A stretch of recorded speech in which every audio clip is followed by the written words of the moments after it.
It matters not which foot lands first. Foot lands in the backcourt, then the front court. First the front court, then the backcourt, or both simultaneously. If it's a normal landing, it's a legal play.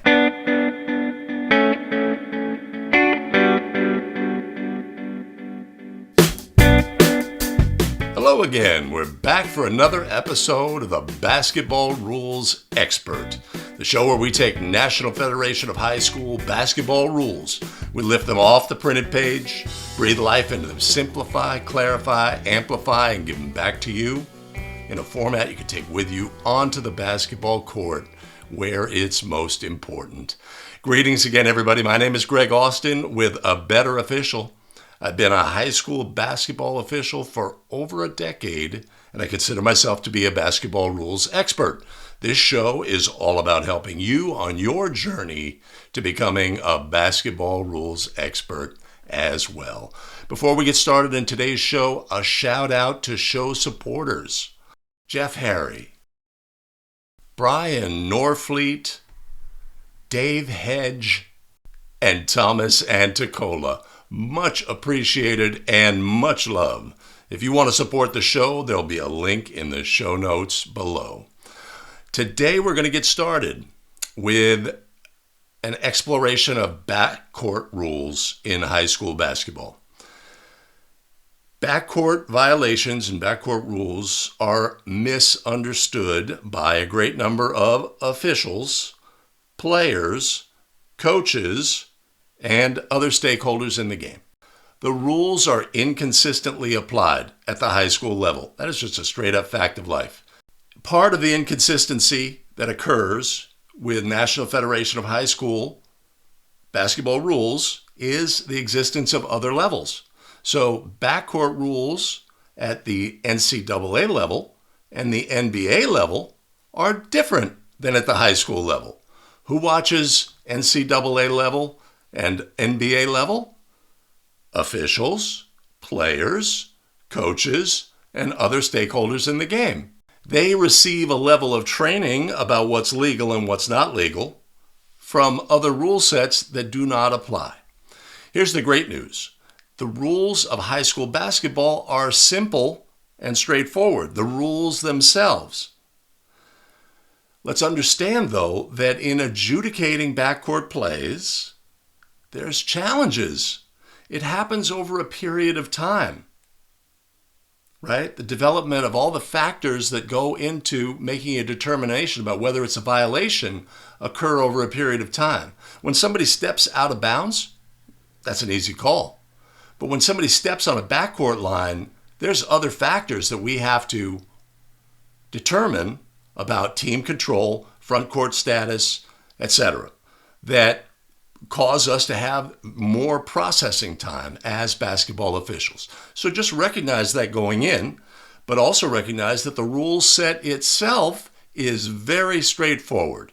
And that's what we're going to do today. We're going to cover the rules that govern backcourt violations in National Federation of High School rules. Before we get going, let's take a very hard look at Rule 9-9. There's 3 sections in the rule, and they cover the backcourt violation. Very straightforward. Article 1, and this is by far the most important. Article 1, a player must not be the first to touch the ball after it has been in team control in the front court if he or she or a teammate last touched or was touched by the ball in the front court before it went into the backcourt. That is not language that's easily processed. We're going to break it down. We're going to create a formula that basically reflects that in a much simpler format. All right? But before we do that, let's look at Article 2. Now, Article 2 is a very rare occurrence. While in player and team control in the backcourt, a player must not cause the ball to go from the backcourt to the front court and return to the backcourt without the ball touching a player in the front court, such that he or she or a teammate is first to touch in the backcourt. You might remember in our lightning round episode that we just concluded, we had a play where from the backcourt, a team passed the ball to the front court, hit an official who was standing in the front court, the ball bounces into the backcourt, and is touched by that same team. That is what this refers to, causing the ball to go from backcourt to front court to backcourt without touching a player, being the last to touch in the backcourt and the first to touch when the ball comes back into the backcourt. You can imagine a player standing with the ball at the division line, throws the ball forward with a spin on it, and it bounces back to them. They catch it. That's a violation under this clause.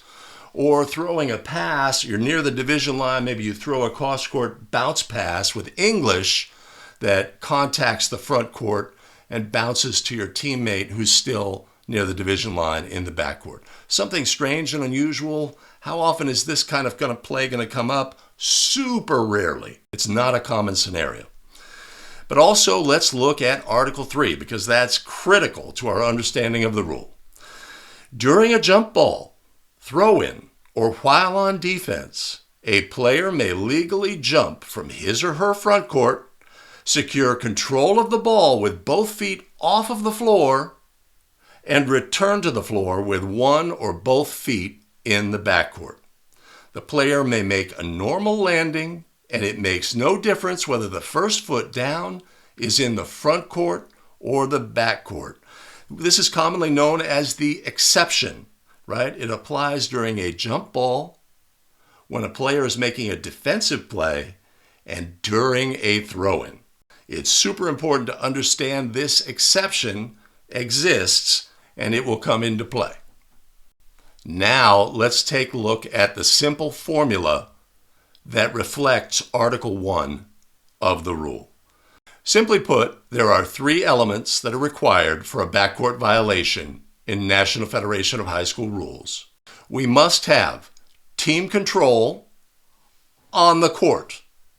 Now, let's remember, National Federation of High School rules gave team control during a throw-in, but it's only for the administration of fouls. It has no bearing on backcourt violations or 3-second violations or anything like that. It's an artificial team control. But that team control exists during a throw-in. But to have a backcourt violation, we have to have team control on the court. How is team control established in high school basketball? Team control is established by a player holding or dribbling the ball. That's in my pocket. I take it with me on the court. That I know. Holding or dribbling the ball, player control, that establishes team control on the court. So we must have team control on the court. That is the first part of the formula. The second part is that the offending team must be the last to touch in the front court. To know that, we need to know front court status. We need to be aware of status. And thirdly, the offending team needs to be the first to touch in the backcourt. So there we have it. Team control on the court, last to touch in the front court, first to touch in the backcourt. It's as simple as that. If those 3 conditions are met, we have a backcourt violation. If any of those conditions is not met, we do not have a backcourt violation, and we have a legal play by rule. All right, let's look at questions. A1 is dribbling in the front court. B1 reaches and deflects the ball, which hits off A1's knee and caroms into the backcourt. A1 runs into the backcourt and is the first to touch the ball. The officials give the approved NFHS tip signal and rule this a legal play. Were the officials correct? Yes or no? Let's review team control, how it's established, how it ends, and some other factors about it. We have to know and understand fully player control, team control, to officiate the game of high school basketball. Rule 4, Section 12, control, player, and team. Let's remember, Article 2, a team is in control of the ball when a player of the team is in control. That would be holding or dribbling the basketball. B, while a live ball is being passed amongst teammates, players holding the ball, player control, releases the ball to a pass to a teammate. There's no longer player control, but team control continues. C, during an interrupted dribble, player dribbling the ball loses control of the ball. It bounces off their leg, their foot, bounces away. Is there still team control? Yes. Yes, there is. And D, when a player of the team has disposal of the ball for a throw-in. And we understand that this is only for the administration of fouls. If there is a foul by the throwing team during a throw-in or its aftermath, it is a team control foul. We will not shoot free throws. The ball will be awarded to the offended team for a throw-in nearest the spot of the foul. Article 3. Team control continues until the ball is in flight during a try or tap for goal. B, an opponent secures control. C, the ball becomes dead. Those are the only 3 ways that team control can end. Let's take a look at very important article, Article 4, which is also part of one of the 20 rules fundamentals of National Federation of High School Basketball Rules. And that is, while the ball remains live, a loosed ball always remains in control of the team whose player last had control, unless it is a try or tap for goal. Right?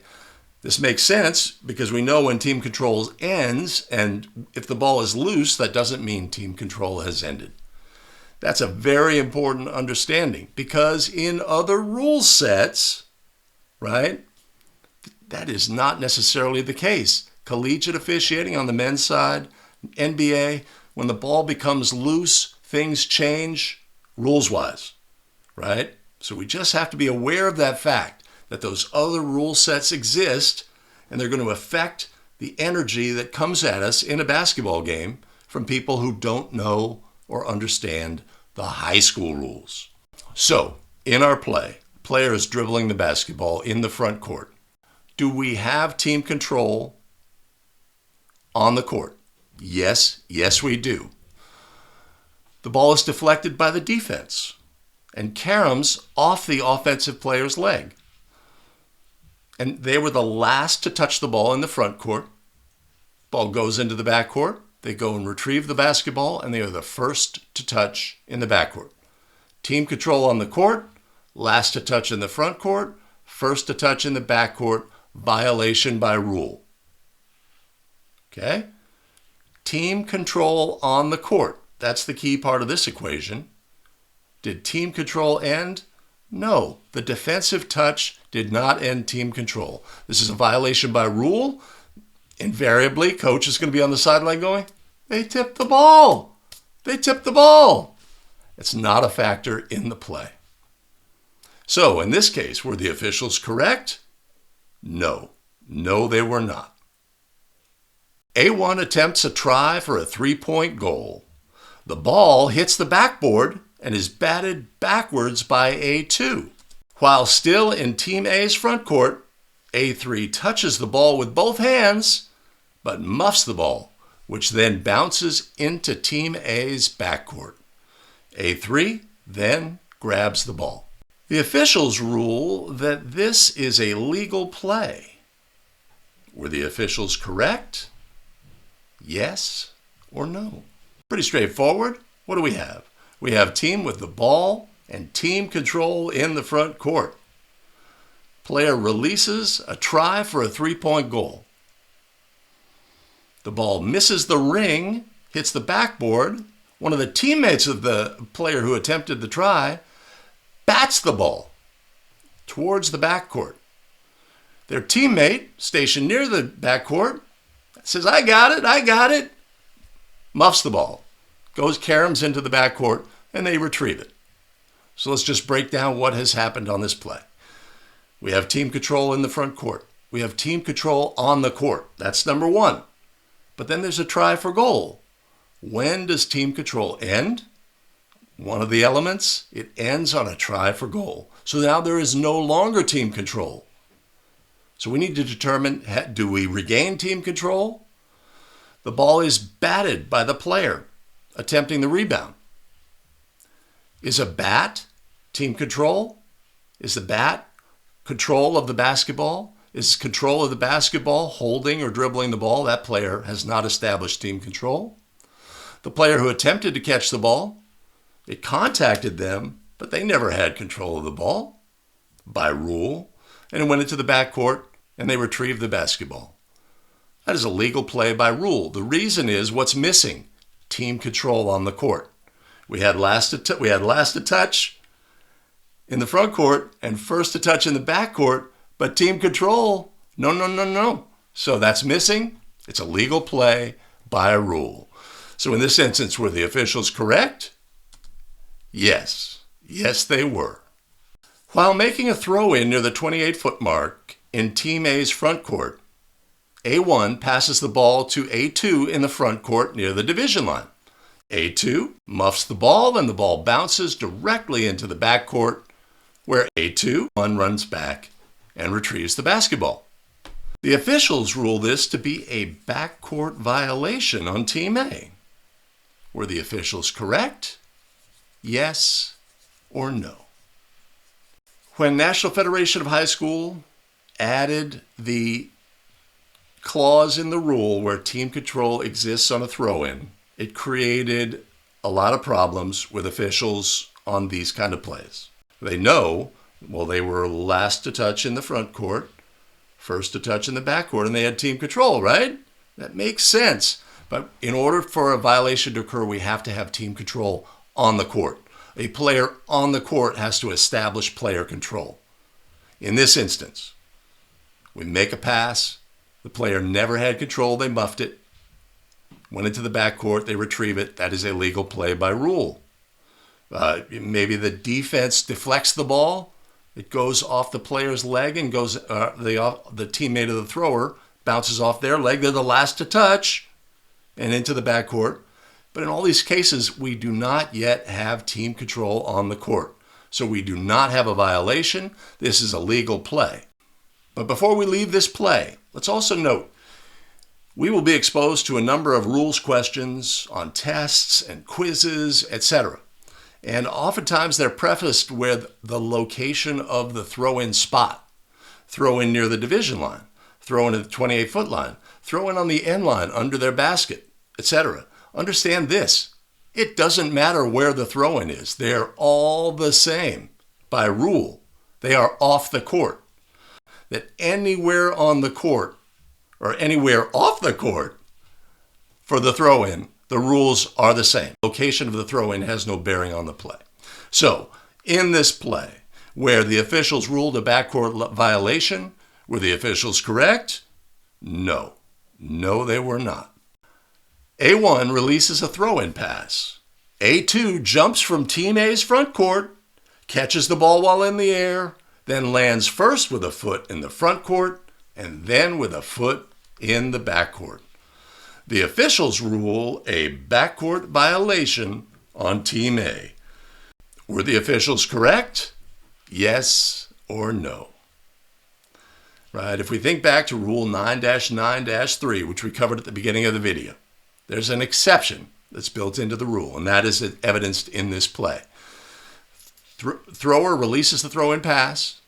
Teammate jumps with front court status, catches the ball, lands in the backcourt. Having 1 foot in the backcourt here is backcourt status. That player has landed in the backcourt. 1 foot lands first. The second foot lands in the backcourt. But remember, the exception says that player may jump in the air, catch the ball, and make a normal landing. If it matters not which foot lands first. Foot lands in the backcourt, then the front court. First the front court, then the backcourt, or both simultaneously. If it's a normal landing, it's a legal play. This is the exception to the rule. During a throw-in, jump ball, or when making a play on defense, a defensive play, there's an exception that allows this player to make this play. So, backcourt violation was ruled. In this case, were the officials correct? No. No, they were not. A1 is dribbling in the backcourt. As A1 nears the division line, they first bounce the ball in the front court, then step into the front court with their right foot. Then A1 backs out and continues to dribble in the backcourt. The officials rule a backcourt violation on Team A. Were the officials correct? Yes or no? All right. Dribbler, dribbling in the backcourt, approaches the division line. They're close to the division line. They bounce the ball in the front court. One of their feet contacts the front court. At that point, they retreat into the backcourt.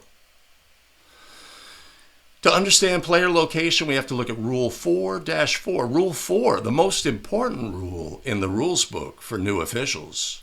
Rule 4-4, Section 6.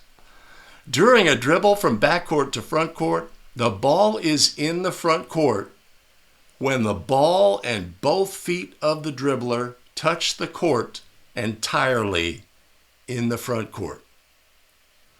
Clearly defined by rule. You will see people refer to this clause a lot, misunderstanding it. This only applies to a dribbler in the backcourt establishing front court status. It has no effect when we throw the ball to a player in the front court and they fumble the ball and it goes in the backcourt or something like that. Well, they didn't have 3 points. That is not a factor. It only applies when dribbling the ball from the backcourt to the front court. In order to establish front court status for the ball and the player, all 3 points have to contact the front court. Super important to understand. 1-2 contact and they retreat, and they come back, and again 1-2 contact and they retreat. Legal by rule. We may have a 10-second count that's putting pressure on them to do something going forward, but the act of not coming into the front court fully is a legal play. So on this play, where the player did not establish 3 points, were the officials correct? No, they were not. A1 is making a throw-in along the sideline in Team A's backcourt. A1 makes the throw-in towards A2, who is standing in Team A's front court. B1 deflects the throw-in pass after it's released. A2 jumps from Team A's front court, catches the pass in the air, and lands in the backcourt. The officials rule this to be a legal play. Were the officials correct? Yes or no? Now we're thinking, this sounds familiar, right? A player jumping from the front court to the back court, they can catch the ball by rule, right? But let's remember that the rule applies during a jump ball when a defensive player makes a play and during a throw-in. Okay, well, this was during a throw-in, right? Let's remember that a throw-in has a start and a throw-in has an end. And when does the throw-in end in high school basketball?